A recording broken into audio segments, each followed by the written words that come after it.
오늘 말씀 우리 함께 보도록 하겠습니다.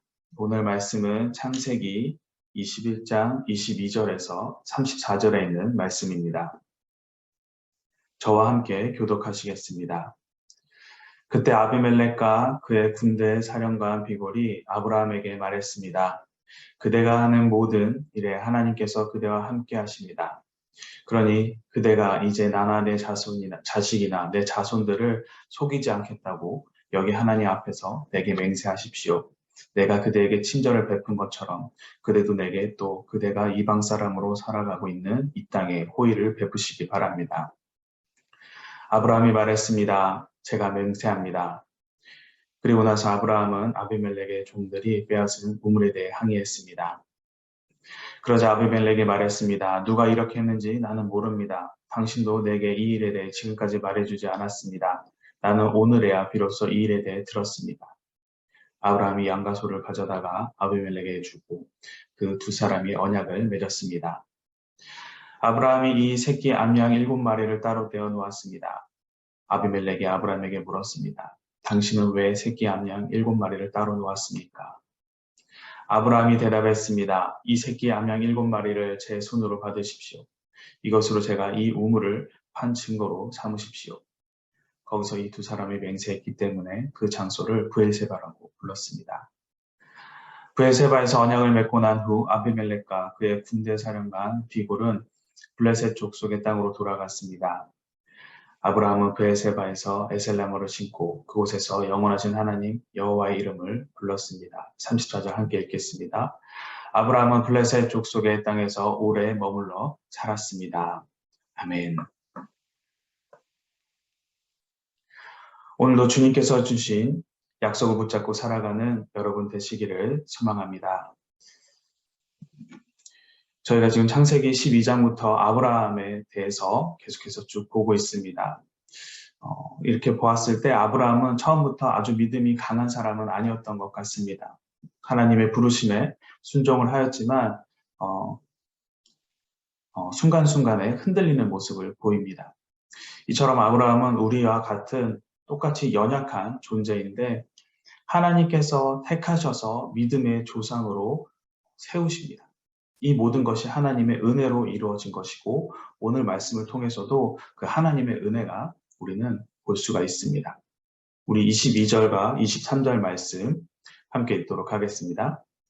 그때 아비멜렉과 그의 군대 사령관 비골이 아브라함에게 말했습니다. 그대가 하는 모든 일에 하나님께서 그대와 함께 하십니다. 그러니 그대가 이제 나나 내 자손이나 내 자식이나 내 자손들을 속이지 않겠다고 여기 하나님 앞에서 내게 맹세하십시오. 내가 그대에게 친절을 베푼 것처럼 그대도 내게 또 그대가 또 이방 사람을 살고 있는 이 땅에 호의를 베푸시기 바랍니다. 아비멜렉은 그 전장이죠. 20장에서 사라를 데려다가 아내로 삼으려고 했던 그랄 왕 아비멜렉입니다. 그 왕이죠. 이 아비멜렉이 지금 이야기합니다. 모든 일에 하나님께서 너와 함께 하시는구나. 그러니까 너와 나는 너는 내 사람을 잘 돌봐줬으면 좋겠다. 잘 봐줬으면 좋겠다. 라고 이야기합니다. 즉, 아비멜렉이 아브라함에 찾아와서 화친을 맺자라고 지금 이야기를 하고 있는 것이죠. 아비멜렉은 어떻게 앞에서 이야기한 것처럼 하나님께서 아브라함과 모든 것을 함께 하신다는 것을 아비멜렉은 알고 지금 화친을 맺자고 하는 것일까요? 제일 먼저 안 것은 아마 20장에서 사라를 자신의 집으로 데려왔을 때 하나님께서 꿈으로 그를 책망하는 것을 경험했기 때문일 것입니다. 그리고는 20장 마지막에 아브라함이 하나님께 기도하자 어떻게 되었습니까? 아비멜렉과 그의 아내와 여종들의 태의 문을 하나님께서 여시는 것을 경험을 하였죠. 그러면서 이어지는 21장에서 아브라함이 늙은 나이에도 불구하고 이삭을 낳는 것을 아마 소식을 들었을 것이고 그의 삶이 형통하고 번창하고 있다는 것을 아마 다 보았고 들었을 것입니다. 그래서 아비멜렉은 알게 된 것이죠. 이 사람은 정말 보통 사람이 아니구나. 하나님이 함께하는 사람이구나라는 것을 알았던 것입니다. 그렇게 아브라함을 통해서 하나님께서 자신을 드러내신 것입니다. 그래서 아브라함에게 스스로 찾아와서 하나님이 저 사람은 하나님의 사람이구나라고 하는 것을 알고 화친을 맺자고 하는 것이죠. 처음에는 하나님을 전혀 알지 몰랐던 아비멜렉이지만 그러면서 한나라의 왕으로서 높은 자리에 있던 자가 하나님을 알게 되자 어떻게 되니까 아브라함을 통해서 하나님을 보게 되었고 그 통하심을 보고 찾아와서 직접 고개를 숙입니다. 형통함을 보게 된 것이죠. 마치 요셉이 이집트로 끌려가서 노예 생활을 하는데 그 보디발의 집에서 그를 통해 하나님께서 역사하신 것을 형통하게 하신 것을 보고 보디발이 그를 높이 사는 것처럼 똑같은 맥락입니다. 세상 사람들이 우리들의 모습을 통해서 하나님을 보게 되면은 아비멜렉이 와서 고개를 숙인 것처럼 보디발이 요셉을 통해서 하나님을 보고 그를 신뢰한 것처럼 세상 사람들이 교회에 오라는 소리를 하지 않아도 아마 교회로 오게 될 것입니다. 스스로 하나님을 찾을 것입니다. 하나님을 믿는 자들을 보니까 무언가 다른 것을 그들이 느꼈기 때문일 것입니다. 이렇게 안 믿는 사람이 믿는 저희들을 통해서 하나님을 보고 느끼고 깨닫게 되는 것, 하나님의 살아계심을 알게 되는 것, 이것이 바로 전도이죠. 예수님께서는 마태복음 5장 14절에서 우리를 세상의 빛이다라고 말씀을 하셨습니다. 그러면서 산 위에 세워진 도시는 숨겨질 수가 없다라고 말씀하셨습니다. 우리들의 거룩한 행실, 하나님의 자녀다운 모습, 세상 사람들과는 다른 우리들의 모습을 통해서 하나님이 드러나게 되십니다. 그렇게 드러난 하나님을 세상 사람들은 보게 될 것이고 하나님의 이름이 높이 올라가게 됩니다.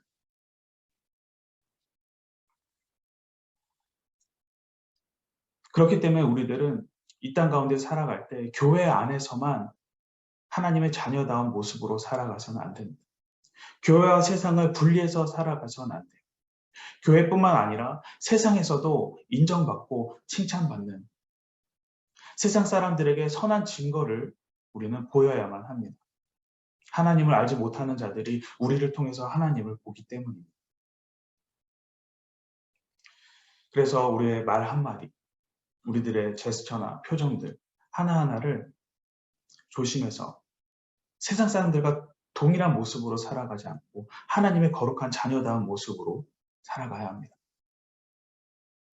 그래서 하나님을 아직 알지 모르는, 하나님을 만나지 못한 가족들이나 이웃들이나 직장 동료나 그리고 친구들에게 하나님의 자녀는 다르다고 인정받고 칭찬을 받으시기 바랍니다. 우리를 통해서 하나님을 보게 됩니다. 하나님을 보게 되면 그들이 아비멜렉처럼 잃어버린 어린 양들이 우리를 찾아와서 하나님께 돌아오게 될 것입니다. 언제나 하나님을 드러내는 삶을 사시는 여러분 되시기를 소망합니다. 화친을 맺자고 찾아와서 고개를 숙인 아비멜렉에게 아브라함은 그렇게 하겠다라고 맹세를 합니다. 그러면서 이어서 맹세를 한 아브라함이 아비멜렉에게 항의를 합니다. 25절과 26절 말씀 함께 읽도록 하겠습니다. 그리고 나서 아브라함은 아비멜렉의 종들이 빼앗은 우물에 대해 항의를 했습니다. 그러자 아비멜렉이 말했습니다. 누가 이렇게 했는지 나는 모릅니다. 당신도 내게 이 일에 대해 지금까지 말해주지 않았습니다. 나는 오늘에야 비로소 이 일에 대해 들었습니다.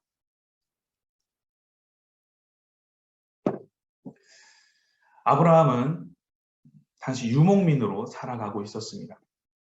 유목민에게 있어서 가축보다 더 귀한 것이 있는데 그것은 바로 물입니다. 우물.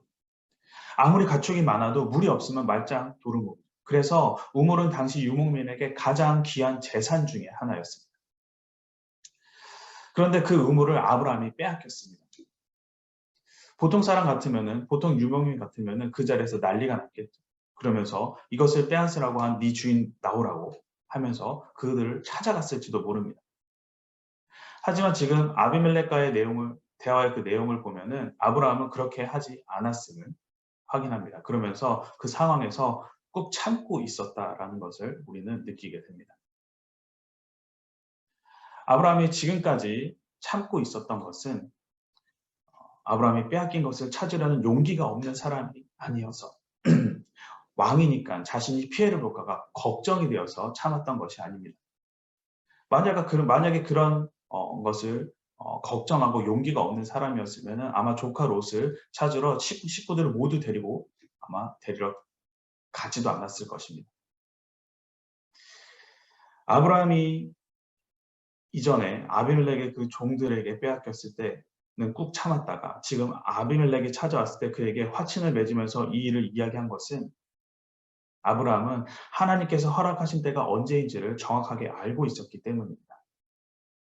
아비멜렉의 종들에게 빼앗겼을 때 따지고 들었다면 단지 그냥 싸움으로 번졌을 것입니다. 하지만 지금은 어떻습니까? 아비멜렉이 먼저 고개를 숙이고 찾아옵니다. 그가 하나님의 아브라함을 보고 하나님의 사람이라고 인정하면서 너는 특별한 사람이다라고 고백을 하였습니다. 가장 적절한 주님의 때를 주님께서 열어주셨고 그때가 지금인 것을 아브라함은 알았습니다. 이렇게 아브라함이 책망과 같은 항의를 하자 어떻게 됩니까? 아비멜렉은 상당히 곤란해합니다. 나는 몰랐었다. 네가 아무 말도 해주지 네가 아무 말도 해주지 않았지 않았냐. 그래서 내가 지금 알았다라고 하면서 엄청 곤란해하면서 미안해하죠. 그러면서 아브라함은 아주 자연스럽게 그 우물을 다시 찾게 됩니다.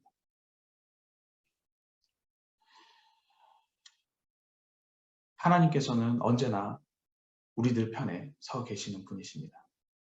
우리들 편에 서 계신다라는 것은 우리의 힘이 되어 주신다는 것입니다. 그리고 우리의 편에 서 계신다고 하는 것은 우리가 받은 치욕을 보고만 계시지 않는다는 것입니다. 하나님께서는 가장 적절한 때에 하나님의 계획하신 그때에 최고의 효과를 누릴 수 있도록 우리 편에 서 계시고 그때를 우리들에게 알려주십니다. 그렇게 하나님만을 바라보며 하나님의 때를 기다린 우리들을 하나님은 가장 적절한 때에 높이 들어서 주시는 분이십니다.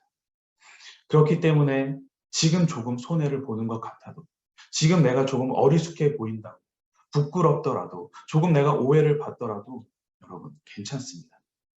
하나님께서 보고 계시고 우리 편에 서 계시기 때문입니다. 우리들을 가장 적절한 때에 다시 들어 세우시고 누구보다도 인정받게 해주십니다. 하나님께서는 항상 우리 편에 서 계신다는 것을 잊지 마시기 바랍니다.